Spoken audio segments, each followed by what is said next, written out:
Marshawna as my guest. Hey, y'all. So one of the things I think is important to continue to educate you all about is just different stuff. So Marshawna is a tax expert, accountant. Is that your enrolled agent? I'm an EA. Period. So because I have been, this is something I feel like is really important for me, just because. So like since 2020, when I stepped out on my own and I started really stepping into like entrepreneurship and not really working for a company, everything about my tax life changed. It shifted. The IRS has been beating my ass, okay? Like, y'all don't understand. It is so much. And then the fact that, so usually when you file your taxes, everybody be so thirsty to get money back, right? Like, except for us people with no kids, right? But then on top of that, when you are a person with no kids and you're an entrepreneur, the way my tax guy explained it to me is like, let's say your job, if you work for a job and they pay $10,000 of your taxes and then you basically pay the other 10. But as an entrepreneur, you're responsible for the whole 20 stacks. And when I heard that, I was like, wait, what?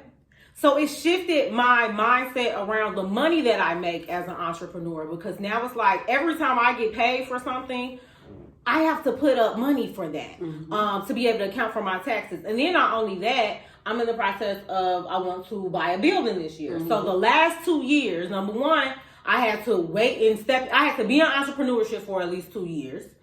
And then in them 2 years, you look forward to being able to write stuff off. So hopefully your taxes can be lower. Ain't no writing shit off when you trying to buy property, because as an entrepreneur, because like at tax time, that's really your only proof of income. Like that's all I have to show to be like, yeah, this is what I made. You know what I mean? Because I don't have no pay stubs. My Zelle account is my money. You know what I mean? So I feel like it's just something for a lot of people to know. I have some really interesting, things to ask Marshawna about just her tax business.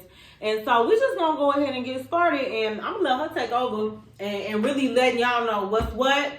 So y'all don't go out here acting crazy, okay? Or with unrealistic expectations. That's really what I want the goal of this video to be. It's just to be able to understand the logistics of all of this. Because, I know some of y'all still don't know. What's the form they usually give you at the beginning of the year when you got to pick like exam or like one person or two person? Y'all still don't be knowing how to do that. Y'all don't be knowing. Y'all be having to ask y'all mama like, what I'm supposed to put? That's your mama. So that's why I got her here, to help us, understand the language. So Marshawna, what do you feel like are the most common mistakes that people make when it comes to filing their taxes? And you definitely just nailed it on the head.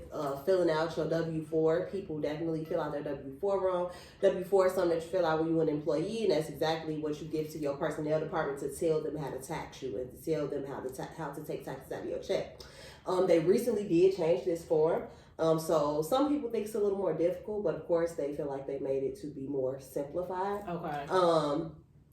However, for some reason, people think just because you can put tax exempt or don't take any deductions out on this W-4 form, that for some reason they don't have to pay taxes still. Okay. And when you do that, all you're doing is delaying the process and you paying taxes. You're not going to pay taxes because you're not tax exempt. And it's honestly illegal because you lying when you say that you are tax exempt, because you are not. You're not tax exempt. So when you put 0, that means they're saying they're tax exempt.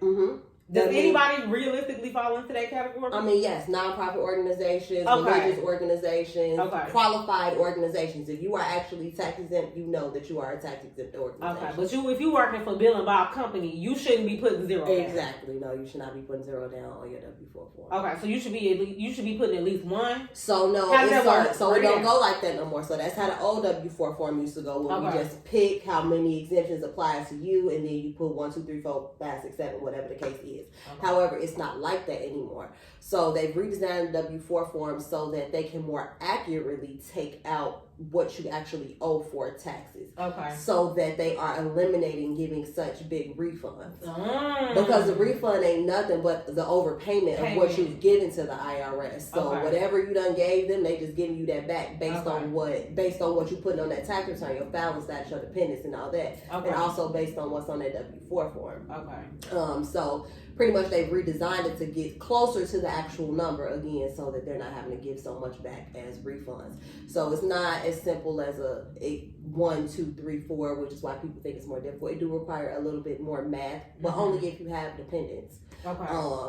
If y'all follow me on Instagram, I actually did do a video about like how to properly fill out your W-4 if you have more than one job, or if you do have dependents.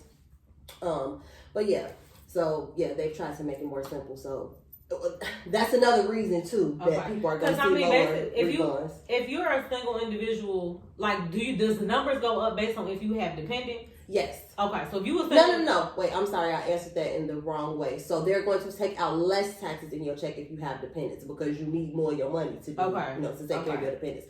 If you don't have any dependents, then they're going to take the most out of it. Okay, I was just curious what the number stands for. Look, because I'm slow, y'all. I'm like, so yeah, what do they even represent? So yeah, initially on the old W-4, the numbers represented the amount of exemptions that you have. So you can count yourself for one, and then per child, if you're married, then it just goes up, and then based on different situations, that's how they would include it. However, now it's more, the only really addition that you have to do is with the dependents, if you do have dependents, and that's just based on the child tax credit. Okay. So the child tax credit is $2,000 per kid. So depending on how many kids it is that you have that are under the age of 17, then you will multiply that number by 2,000. And then that's really the only kind of addition that you're doing on the W-4. And then even if you do have multiple jobs, obviously they are going to take more out of your check to account for the money that you are getting that other place. Again, to eliminate you overpaying in taxes. Okay. But even with that, it's not addition. They have like a table where you just follow the table and it tell you the number to put on there. Okay. Her information is going to be, if it ain't already listed in this part of the video, y'all know I'll put all my guest information. So that way you can follow up with Marshawna and get some more details about what she's explaining. Yeah. But I think that's good for people to know because, again, I haven't worked where I got a W-2, W-4 since 2020. So like now I'm full 1099. Yep. So with people who receive 1099s, you fill out a W-9. So that's still just telling them to pretty much be able to report how much they have given me, even if they're not taking taxes out. That's what I'm waiting on. Okay, so I'm going to file these taxes. Get this over with. This tax time is not fun for me anymore. Okay. Now after I get this property, they could think I make $30,000 for all I care. But right now, I got to give the government all their money, and it's not fun at all. So when it comes to, like, I feel like the last 2 years with COVID and everything, we got a lot of really good benefits. Should people be lowering their expectations right now going into 2020? This is what, 2022, 2023 tax season? Yeah, so for the 2022 tax season, which is taking place right now, 2023, yes, please lower your expectations when it is coming to those refunds because they have gotten rid of a lot of the provisions that they made with like the American Rescue Plan and all of that. So yeah, we are going back to the numbers that we were seeing pre-COVID, pre-2019. So your numbers, unless you've had kids or something, are going to start looking closer to your 2018 refunds and from before that. One of the most major changes that people are going to see is the reduction in that child tax credit. So last year and the year before that, people was getting up to $3,600 per kid. Woo! Yeah. Here we go, baby. But now it's going back to $2,000 per kid. Was that always a thing? Because I feel like I didn't hear about it until like COVID started. But what, $3,600? The child tax. Heck yeah, child tax. Oh, that's how people already get all that money for their kids. That was that's why people be used to be selling their kids. Oh, okay. So I just didn't know it had a name. Okay, so that was the name of it, but it used to that's how much you usually get per child. Okay. Yep. So prior to COVID, it was $2,000 per child, so it's going back to $2,000 per child. During COVID, they allowed up to $8,000 for dependent care credit. Okay. Like for paying for daycare, or if you have an elderly person or somebody that you are responsible for taking care of that you pay for care. Okay. That was up to $8,000, and now they've taken that back down to $2,000 as well. And they've also changed the threshold for the earned income credit. So during the pandemic, single people, that was a credit that more single people were able to qualify for without kids. Because traditionally the income threshold is so low, a lot of people don't necessarily get the earned income tax credit. However, I was about to say, I don't think I ever heard about it. So they had made the income threshold a little higher, closer to $30,000 during the pandemic. Okay. So a few more single people were actually able to get it. But now they've taken it back down to the original income threshold. So a lot less people are going to be seeing that. if they pushed it up to 30,000, what the hell is it? What was it before? Like 21,000 and below. So that's poverty. Exactly. So you really barely earning anything, and the closer you are to the threshold, the less of a credit they're gonna give you. Yeah. I feel like that would really only benefit like a college student or like somebody who's just kind of starting out, maybe with a little part-time job. And that's only if the college student is not getting claimed by their parents. Parents, right? Exactly. Yeah. Wow. And how much would they give you for that? As a single person, the earned income credit was up to like $1,100, $1,200. Yeah. Okay. So something, but again, the closer you are to that threshold, the less of that you are actually gonna see. Okay. All right. Yeah. Because even I feel like last year when we was trying to figure out my numbers and knock me down just a tad, what was it? It was my tax guy found the credit for basically like if you had missed work due to having COVID and they was paying you back for like 2 weeks of like missed work or something like that. I was like, oh, okay. So even those kind of credits, we're not gonna see a lot of those. A lot of those are going now because people are returning to work. But it's still interesting because although people are returning back to work, it's still not a lot of money flowing and prices are still going up on everything. And people are still getting sick. Yes. And still having to take time off work. So like they just being like, okay, well y'all back to using y'all sick time or whatever. Exactly. So yeah. I feel like that's one they should have just kept. Let us ride that out. Man. Because they still don't really know what it is. Exactly. And it's still all these new variants and that kind of stuff coming out. And the flu been out here crazy. Yeah. RSV. Like. It's been bad. Okay, so don't get your hopes up. All right, that's what I heard. One thing that I feel like I see a lot is, around tax time, you got all the little tax people coming out the woodwork, promoting their services, talking about how much money they can get you back.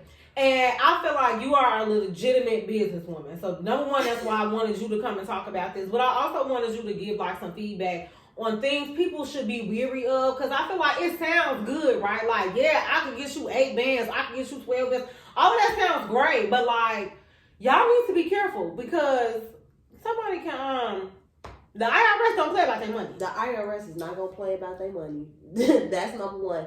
And then number two, it's honestly kind of scary how easily people would just give people their personal information. Like, people need your social, they need your ID, you give them your bank account information, like all kind of stuff. So number one, like, make sure that the person that's preparing your taxes has an actual like P10, like that's a prepared tax identification number. You legally need that to prepare taxes for a fee.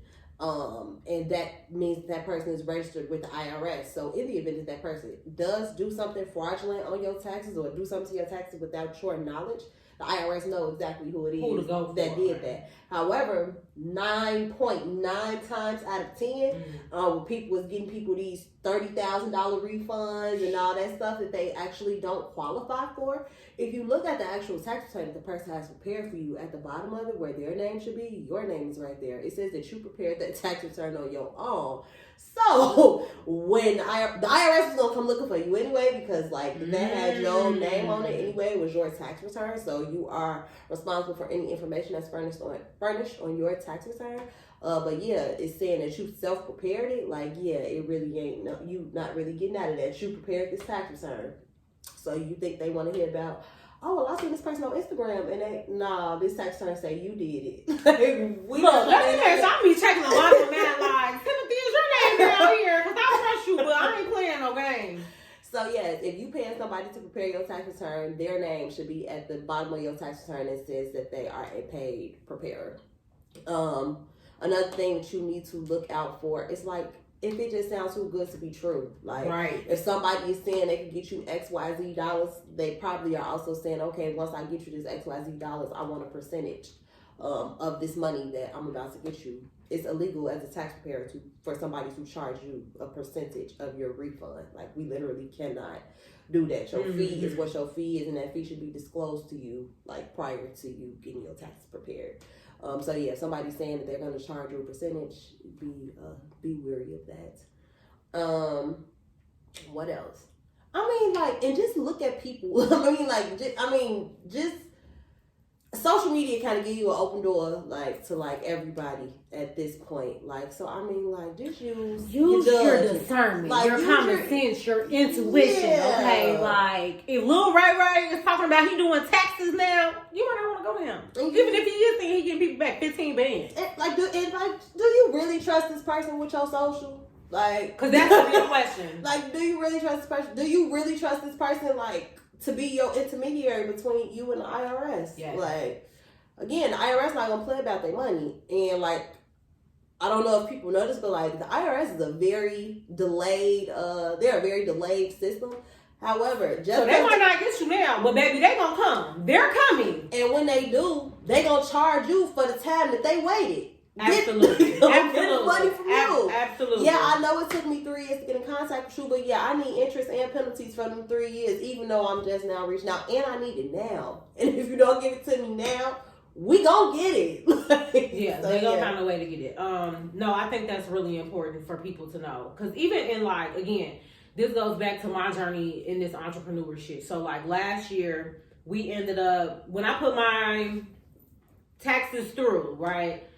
The state cleared. The federal cleared. The state was rejected. So my tax guy had to go figure out, because that was my first time using him, but I trusted him, and he had already been talking to me about getting prepared and stuff as I get ready to purchase property. So he had to go look at what my other people in the past had done to figure out why my state return was rejected. Now, he was under the impression, which we now know is not the case. There is the safe harbor rule. Mm-hmm. So basically, if this is your first year making this type of money or filing in this way, then they give you a little leeway. So it took us a little longer to basically get the state their money, and we thought that we would be okay. But what ended up happening was the state came back and was like, hey, you owe us $400. And it was basically because I think we didn't end up pushing it through till months later. So it was late fees, it was interest on that. And so and this is what she was talking about as far as somebody who's going to be that mediator. Because we were on the phone together with the state, so he had sent in what's called an abatement. Mm-hmm. Again, I don't know nothing. Mm-hmm. An abatement to basically rectify the issue so that they would clear out what I owe. Mm-hmm. And that's when he eventually found out, okay, so state doesn't follow the same rules as federal. Mm-hmm. Federal will give you the safe harbor. State won't. State want their money when they want their money. So, of course, it was a responsibility on us and on the state, because number one, the state rejected it, but also we kind of took our time in resubmitting it and figuring out what was going on, which is where some of those fees came from. And at this point, I just paid them their money. He was like, when it comes to the state, just pay them their money, because they don't play. Federal might give you a little leeway, mm-hmm. but the state don't play. Mm-hmm. And every state is different, but again, Brittany just said, it's so important to first of all, understand that, yes, tax season is tax season, but your relationship with your tax preparer is not necessarily going to end during the tax season. Baby, we've been talking for months. Exactly. So it's if you got a good tax preparer, or, you really create a relationship with them, you should be talking to them about major purchases. Mm-hmm. You should, if your tax preparer is somebody that's prepared, that does offer tax planning, you should be talking to them about ways for you to save money on your taxes. And that don't happen during tax season.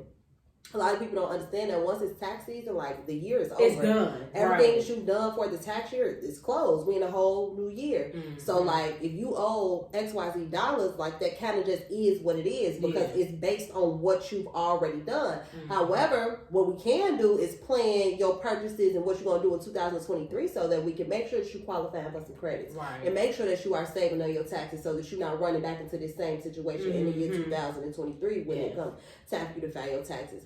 When things may happen with the IRS, you may have forgot to file a form, or something just happened where you randomly get audited, or whatever the case is, having a tax preparer that that although it's outside of the traditional tax season, you can still get in contact with them. They ain't gonna be done change their number and went out of business. Okay. Now you need assistance with something that's tax related. And then just understanding the value of having heavy emphasis on value of having a good tax preparer and a trusted and a knowledgeable tax professional on your side. And that sometimes you may gotta pay to have that, and Yeah. like it's that again. It's value. Price is only an issue in the absence of value. Mm-hmm. If this person is doing everything that they need to do and crossing all their T's and dotting all their I's, then why not? Yes.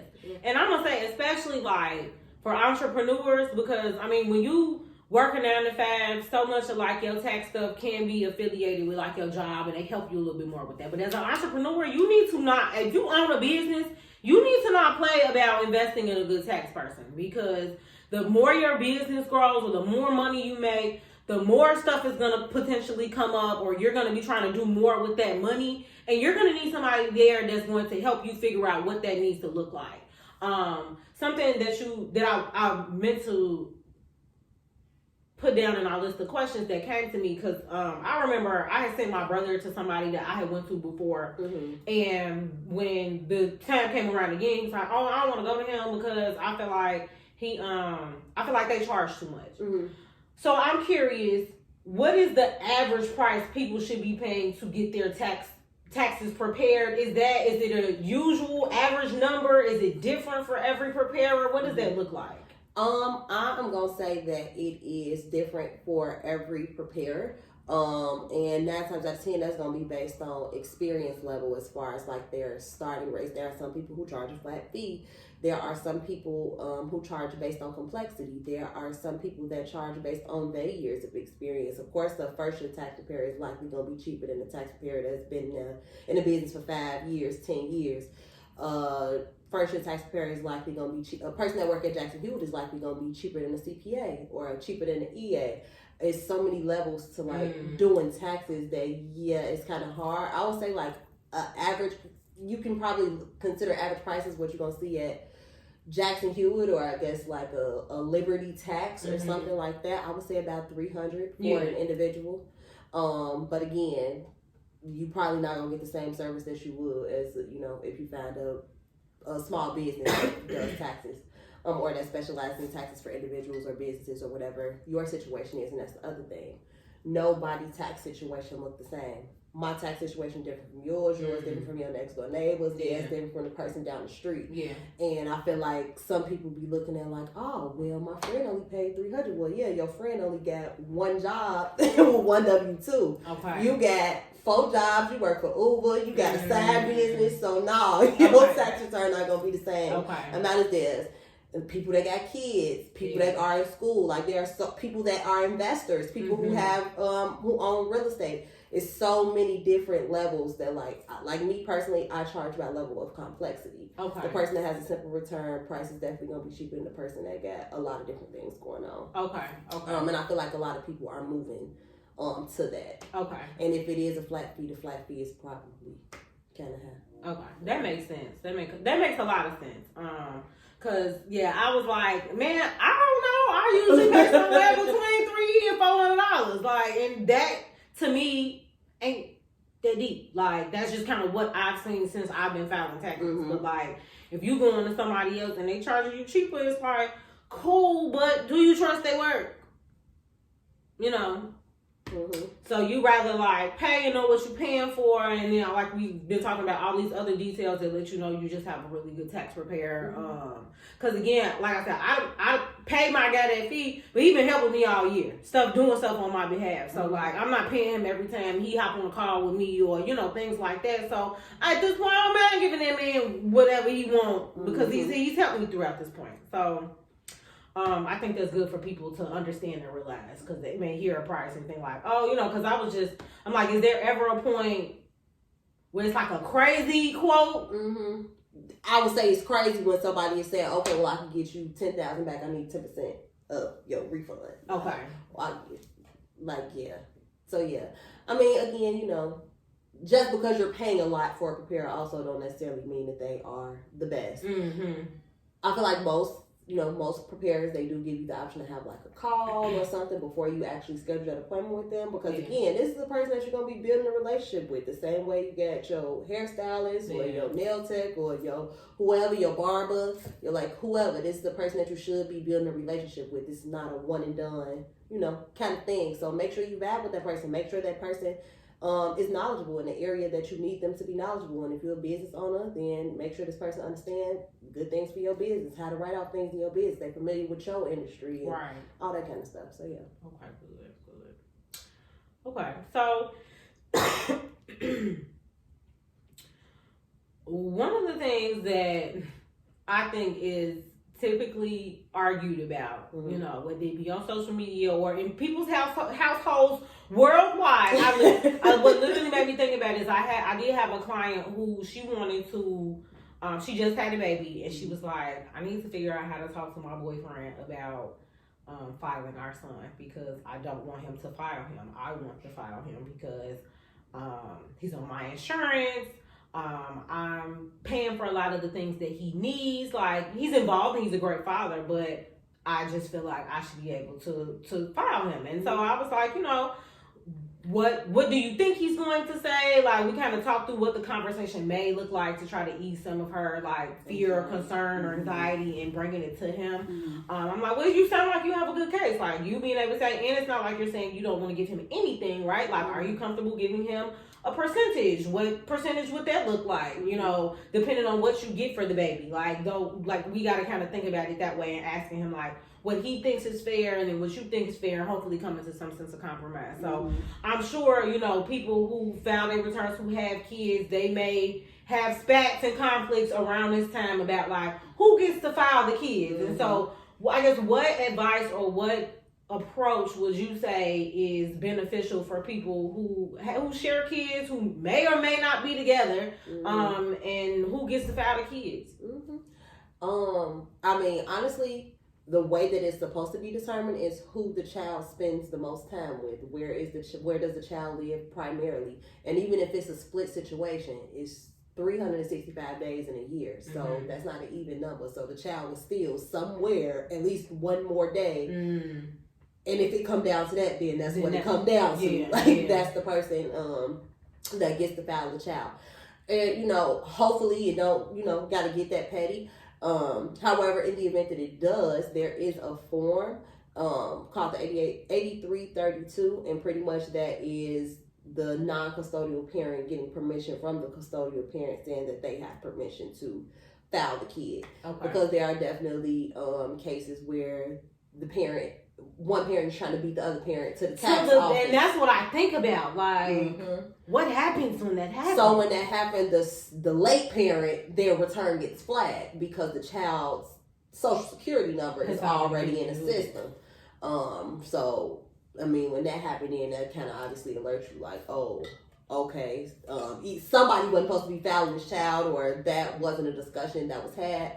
So to eliminate those kind of things, it's better to get the 8332, especially if you know you got a petty co-parent, and they may be like, yeah, you can file today, and then tomorrow they get an attitude and be like, nah, you can't file my baby, or whatever the case be. Just get that form because you got that piece of paper on your side. Now, granted, that form is not required for you to file your child, but again, if you are in those kind of situations, it's better to have that paperwork on file so that it can't never be no thing.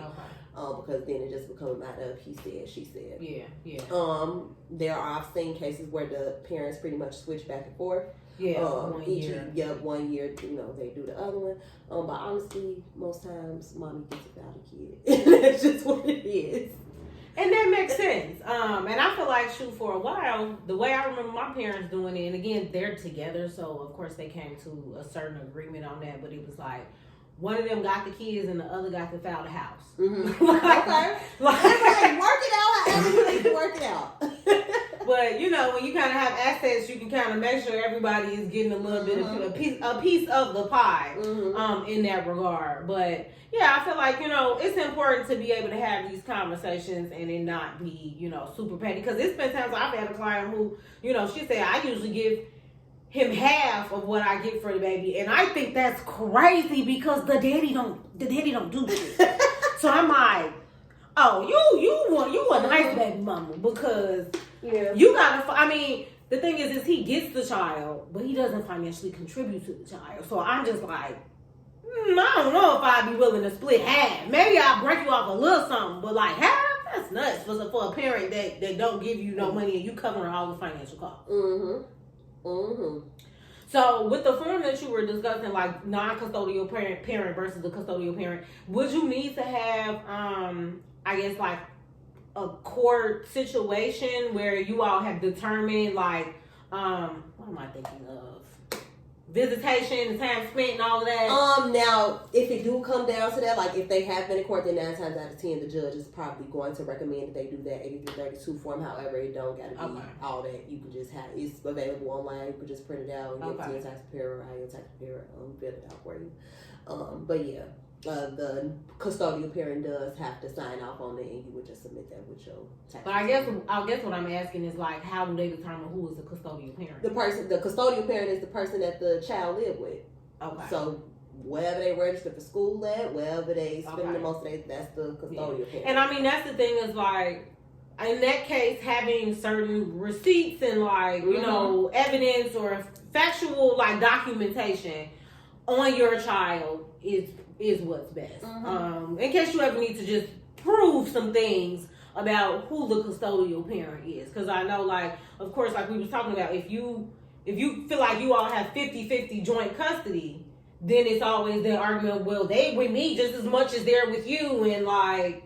And there's definitely tiebreaker rules, kind of like the one that I was talking about earlier with the 365 days, not an even number. So the child was with somebody at least one more day. And then honestly, the credit is, based on financial. Like, so if you spending the most money on the kid, then it's kind of what it is. And then honestly, truly, like, sometimes it just make more sense for one parent to file the kid because they may make more money and they may need this credit to reduce, how much they gonna owe. So, how much they owe. Okay, so I hope y'all heard that. I ain't got no kids, so I ain't gotta worry about this shit. But a lot of people got kids, and a lot of people end up running into this issue, especially like when you a new parent, and it's a conversation you really haven't had to have before. So get prepared. We talk about communication. Like, don't run from it. It's probably best to get it out the way, clear the air, versus being sneaky and sneaking off to do your taxes, and then, it's just not being discussed. Yeah. So you'd rather come to an agreement together. Yeah, because you definitely don't want to get disallowed from filing, from getting those credits either. Oh, how does that work? Because that can happen. So the IRS can disallow people from filing certain credits. And what happens is when they disallow you, there's a certain amount of years that you literally cannot claim those credits, period. And then once you are allowed to claim those credits again, you pretty much got to submit proof on the front end. So how would you get disallowed? By claiming credits that you're not supposed to be claiming. Okay. And we pretty much prepare our taxes based on the honor system. The IRS is just expecting that you're telling us the truth.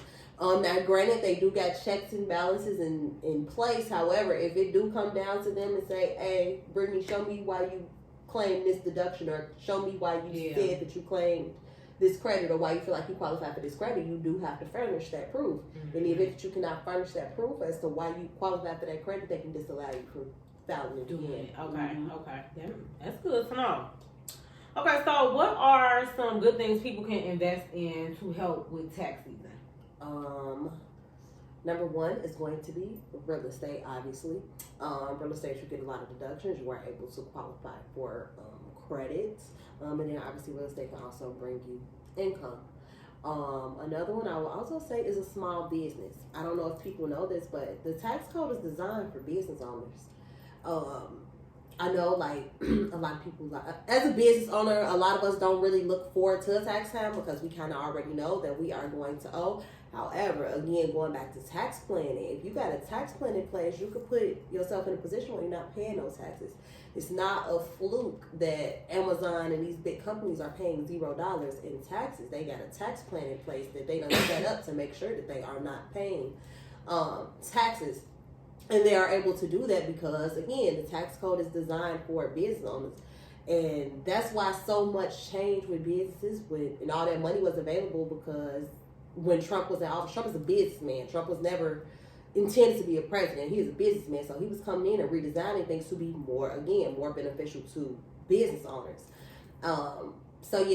Open a small business, especially if you live in Illinois. It's $153 to start an LLC. If you got a hobby or something that you're actually interested in, pick you up a side gig. But being a business owner allow you to write off a lot of your everyday life. And as a business owner, you get your money first. When you are an employee, the IRS get your money first, and then you get your money. They touch your money before you do. Whereas when you're a business owner, it goes the other way around. So you can really control how you are, how much you're paying in taxes. So, since we on that topic, I have a question, and this is something that I'm still learning about. And my sister asked me about it too. So when you have a business with no employees, which is I have an LLC, still slightly considered a sole proprietorship, right? But when I file my taxes, I want to say since I've had it, all of my income kind of gets put together. Like I'm not filing something separate for Be the Change Therapeutic Services and filing for Brittany Rogers. Like it's kind of all under one umbrella. Yep. So I guess my question is, why is it, I guess, better to go that route? Is it a certain, does it become more of a separate entity when you have employees? Is it a certain amount of money you should be making? Because that's the part I think I get confused on. My sister was like, well, I filed my business taxes separately. I'm like, well, I've always filed all of that just under me. So I'm like, talk to your accountant, I don't know, but I feel like it was a good question to ask. Okay. So the way that determines how your business taxes get filed is based on the way that your business is structured. So an LLC is only recognized on the state level. Okay. So yes, you are a registered LLC in the state of Illinois. However, the federal, which is IRS, they do not recognize that LLC. So as far as they are concerned, you are a sole proprietor. As a sole proprietor, all the money that you make in your business is all connected to you. So as you said, there is no Be the Change in Brittany Rogers. Brittany Rogers is Be the Change when it comes to all the income or the losses that come through your business. So if your business profits, you are taxed on Brittany Rogers is taxed on the profits. Right. If your business take a loss, then Brittany Rogers gets to take advantage of the losses that business has because you both are connected. Okay. I always see people talking about S Corp. However, with an S Corp, you are still considered an LLC, but remember how I just said that the IRS still sees you as a sole prop. If you are an S Corp, you are asking that the IRS no longer see you as a sole prop. Okay. You are asking that they recognize you as a S corporation. Okay. However, even with being an S corporation, yes, you can have employees that are on payroll, and yes, you are actually filing a separate you will be filing a separate tax return now. However, now you're going to be getting that W-2 from the company saying that you are an employee. However, still, any other profits that come from that company are still going to run through to Brittany Rogers. It's what they consider, it's called a pass-through. Okay. A pass-through entity. The LLC is also a pass-through entity in the sense of all of this money is just passing back through to you. Yeah, this company made money, but whatever happened to it is still passing back through to you. So once you get into like a C Corp, now that's when your taxes are completely separate from you. And you may be a shareholder of this company, you may receive dividends, or you may receive a salary, or whatever the case is, have your payment arrangement set up with that corporation. But it's not until you get into that S Corp and that C Corp that you are going to have a separate tax return, or even if you're a partnership. Okay. Because as a partnership, the IRS recognizes you as a partnership and not a LLC. And not a sole proprietorship. If you got more than one member in there, but that's a separate tax return too. But even still, whatever is left is passed back through to the owners still. Okay. So, yeah. So when we talk about the benefits that small businesses get, is that based on sole proprietor versus S Corp versus C Corp, or like? Yes and no, because every entity got their benefits. Every entity got their pros and cons. Obviously, the sole prop is easiest. That's the easiest thing to have. It's the easiest as far as paperwork. You don't necessarily need an LLC to be a sole prop. You know, so it's easiest to get started in that business. So because it's so easy, you can become a business owner today, become a business owner tomorrow, and you can start taking advantage of those benefits to business owners. Whereas when you get into those, I'll just say bigger structures, the corporation type things, that's when the money comes into play. Because with an S Corp, you are going to be able to save more money on taxes, but you're only going to be able to save more money on taxes if you are making a certain amount of money. Right. Exactly. It only makes sense when it makes sense. So unless you are netting $50,000. So after all your expenses and all that is taken care of, you still got $50,000 left. It don't really make sense until then for you to become an S corp, because you got to go into all these different compliance things that you are now required to have with the IRS. We kind of talked about this earlier, like how your company, if you're an employee, your company pay half of your taxes. Right. Now you a company, and now you got to do that for your employees. Exactly. So the same way your employees, the same way you as an employee was responsible for Social Security, Medicare. You are not, your company is not responsible for that. Mm-hmm. So you got to make sure that you're taking care of your taxes for all your employees, yourself as an employee of your company and your other employees that you may have. Okay. So yeah, that's gonna save you on taxes. And then like as you get into corporations, then you get to establishing fringe benefits and giving your employees different benefits and purchasing assets and all that. You may qualify for additional credits, but again, it don't really make sense for you to be a corporation until you touching a certain amount of money, because now a corporation has a completely different tax rate than what you paying as a self-employed person. Okay. So for sole proprietorships, LLCs, what sorts of benefits can people look for? Honestly, just the benefit of a lot of your day-to-day stuff. Is now you can deduct. It's right here. Right. You got one right here that you're using for this podcast. You got one in your hand. You need both of them in order to make your business operate, whether it be that you're using it for content, you're using it to talk to your clients, you're using it to schedule with your clients, you're using it to do marketing, whatever the case may be. You a Jeep girl, you love your Jeep. If you go put you a magnet on your car, be the change. Yeah, that's what somebody said before. Like, did you know if you put your logo, your business logo on your car, you can get some Because now you marketing for your business. You was gonna drive this car. You was gonna drive this car anyway. Mm-hmm. But now you marketing for your business. You need to do that, right? Yeah. Another thing that they've taken away from us. During COVID, they were giving you 100% of meals. You could write off 100% of your meals. They reduced it back down to 50%. But meals, if you know me, you know that I'm a foodie, and that's what I do. That's what I love to do. Yeah. So any opportunity that I get to go meet one of my clients over dinner, we're gonna do that. Yeah. Okay. We're gonna do that. But like I said, they reduced that down to 50% now. But hey, I mean, still being able to as an individual, you can't write off none of it. Right. So yeah, your internet in your house. We're using this ring light. We're using all these lights right now. And I work from home. And so like, this is my office now. Exactly. So yeah. Cool. Okay. So, that's good to know. Something else that I hear mixed reviews on. I was taught from my therapist who's been in the business and the lady in which I work for, we do quarterly taxes. Yes, ma'am. We pay quarterly taxes. They always warn me, don't play about your quarterly taxes because they can charge you late.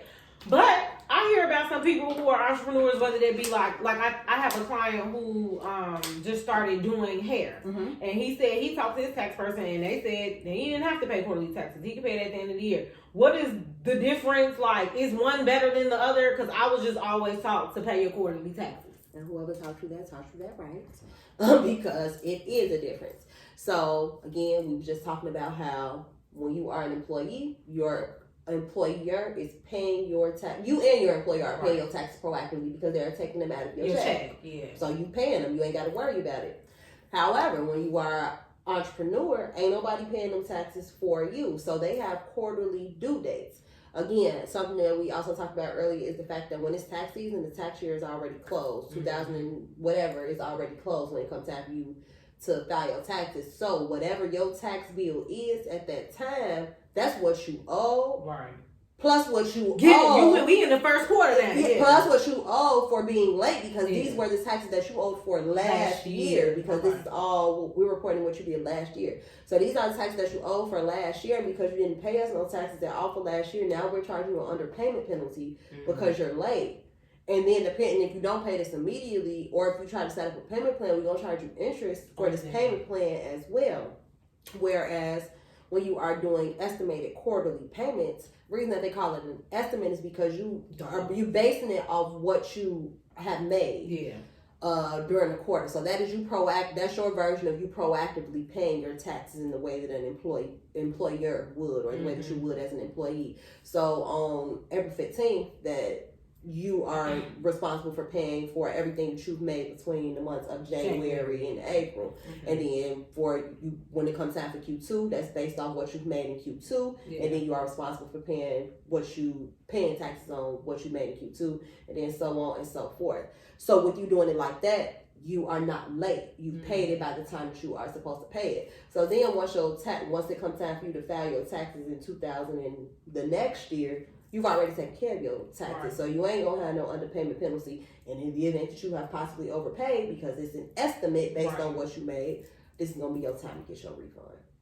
But if you ain't paid, then so people are if you wait the whole year, you're getting taxed. Oh yeah, if you wait the whole year, you're paying more. You're gonna pay more, period, because you are gonna get hit with the penalties of paying late. Okay, I feel like that's the way to do it, and I don't know why they didn't prep you for that. Because that requires people to keep track of what they're making. That requires people to keep track of their income and expenses. You can't pay an estimate on a number that you don't know. Right. So we got to stop being sloppy with the way that we are keeping track of what's going on in our business, because like even earlier when you were talking about how you ready to buy property, you mentioned how you got to be an entrepreneur for 2 years. Another thing they're going to look at is your bank statements, because they want to see how your money coming in, how is that money coming in, how long is that money sitting in your account. And even when it comes to qualifying for business funding and business credit and other assets that you may want to acquire, they are going to likely ask you for your balance sheet. They're going to ask you for your profit and loss statement, which is something that you ain't going to have if you are not keeping your books in order and keeping track of how much income you are bringing in and how much you are paying to keep your business going. So you need those numbers too in order to be able to determine how much do you possibly owe for taxes. Yeah. Because I say this. So when I first got started doing private practice, I was only doing it part-time because I still had my other job, right? And so at that time, I was maybe putting up a little 20%. And that was like me maybe having 3 to 4 clients at the time a week. My bread and butter was still my 9 to 5. Again, I leave that position, I go into this full time, and now this is my bread and butter. So a part of why I always felt like private practice would be for me later in life is because I was always scared of being responsible for my own taxes. But I'm a responsible individual, so I was really overly worried for no reason. But I will say it does take discipline. It takes strategy, because like my first full year of doing this, I was still doing like 20-25%. Came back at the end of the year again. This is me trying. It would have worked, because it worked previously when I wasn't worried about what my income reflected at the end of the year. Now I'm worried about what my income reflects, because I need it to be as high as possible so I can be pre-approved for more money when I go into buying property. That was my first full year doing that full time. So long story short, I ended up owing more money. I probably paid over the course of the year, and I messed up because don't be like me. I only paid the federal. I was not paying state. So I owed the state their money at the end of, that was technically the 2021 tax year. Old state their money. Federal had their money. Still owed them just a smidge, like maybe another stack. But I owe money, and I wasn't in the position to come up with basically $4,000. Luckily, again, so this is where like things kind of overlap, right? I had already been saving for Q1, so I had to pull money from Q1 of the next following year to be able to finish paying off what I needed to owe them. And then now I'm in the process of like slightly having to pay catch up, but then going into this year after doing my tax planning, we're saving 30%. We're not playing with 20% no more. It clearly wasn't cutting the bill. We're saving 30% of everything that I make. So not only what I'm pulling in from my bread and butter, which is private practice, but as you all seen, like I go and do the Tonight's Conversation podcast.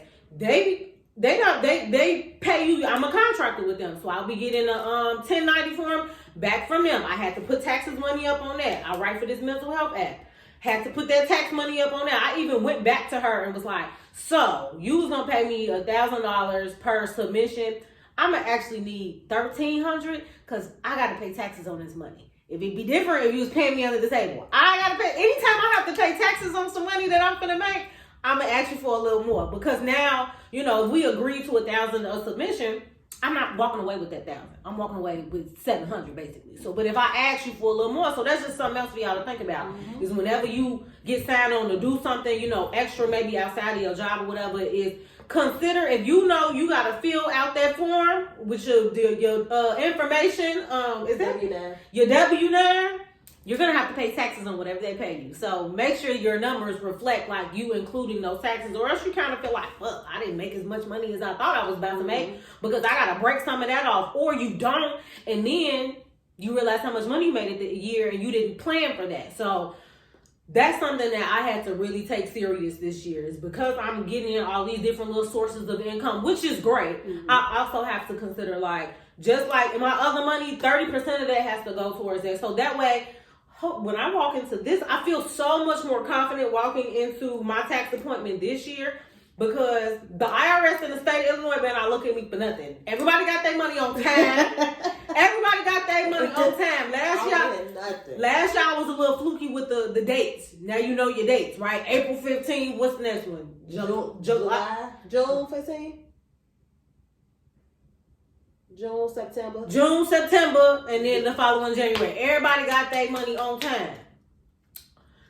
And they got more than I was doing. So, better not look at me for no money. But I feel okay about that, because at least I know I shouldn't owe.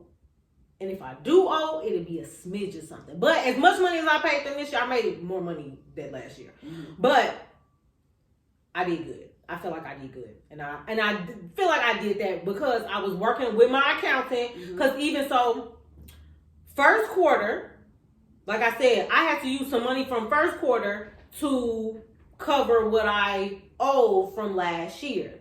So what we did this time is, now my last quarter payment was more than my other payments to try to make up for what was missed in first quarter.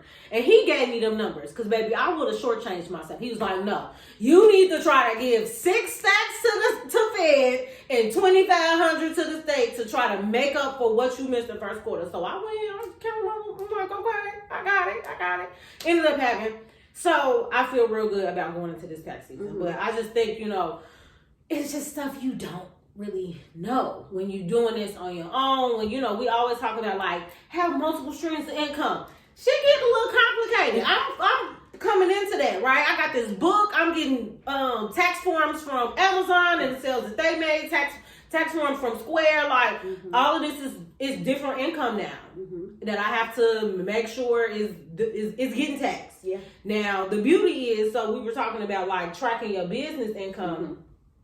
I know there are different apps and stuff. I personally, I pay for the app that I use. That's the Invoice app for, like, everything that I do that is tied to Be the Change therapeutic services, like my life coaching, my speaking engagements, just so that way I can keep track of, like, what money is I technically want to go under there. However, the nice part is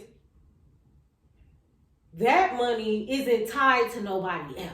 So it's like I can underreport that if I need to underreport it. But that just comes down to, like, what my situation is going to be. Do I need my income to reflect higher? Because then I'm going to go ahead and report that money. Do I need my income to come down a little bit? Because it means I'm going to owe more. Then I can kind of, like, play with those numbers a little bit more. So that's kind of the benefit of it all kind of falling underneath you versus being a whole separate entity. But I think people go into, they get their LLC and they're like, yeah, so what about business taxes? It's like, it's all you at the end of the day. It's all your income. It's all your income, and you are 9 times out of 10 gonna get hit with that self-employment tax. So just be prepared for that. And again, like, and being an entrepreneur, like, again, all your money is coming to you first. Ain't nobody taking out taxes for you. So it is important for you to have the discipline to set aside that money and set aside the money to pay taxes. Again, you're not tax exempt unless you're tax exempt. So just set the money aside so that, like, tax season don't gotta turn your stomach so much, because you know you finna have to pay XYZ dollars because you ain't paid no taxes. The average person just doesn't have stacks of money sitting around. Like, and one thing that didn't feel good for me the first year that I went to is I was, like, trying to actively save money because I knew I was getting prepared to buy property. And I had to take some of that money out of my savings to pay that tax bill. I ain't like that. So now you just you do better putting up money on the front end than trying to like make up for it on the back end. And just having a strategy. Like I said, it doesn't have to be exact, especially when you're doing the estimated quarterly taxes. I said, and every time I get a Zelle payment, it's just like 30% of whatever that is. It could be a lump sum, it could be an individual payment. I'm writing stuff down. I got apps and I write stuff down just because that helps me like keep everything as organized as possible. So that way, at the end of the year, it's always nice to see what you made too. Like, again, you not when you operating your business on your own, if you're not documenting it. There ain't no other trail of that information, and you don't want to mismanage those numbers. So, and I honestly suggest like opening up a separate bank account that's specifically for your taxes. Like, don't have it connected to your business checking account. Don't have it connected to another savings account you have. Like, have that account specifically for your taxes and just do not touch that money. Like, and if it's the card, and if it's a service where you can have it set up to be like automated to just take 30%, you know, to put 30% every time you get a deposit into whatever the other account is, just do that. But please, please, please, just have a separate account specifically for your taxes. Absolutely. All right, well, I think that's all my questions. Marshawna, let the people know how, if they want to book an appointment with you, if they want to connect with you, what are the best ways to do that? Okie doke. You can follow my Instagram page. My personal page is mtane at MTANEE. My business page is MTM Money Matters. That's my name on Instagram and Facebook. Website, mtmmoneymatters.com. You can either go to the website or either one of my Instagram pages, my personal or my business page. The link is in the bio to schedule with me. And I look forward to talking to y'all, saving y'all some money on y'all taxes, all that good stuff. Well, thank you so much for coming and like getting me together and my viewers together. And best wishes on you all's tax season, okay? All righty, peace out, y'all. Ooh, good night.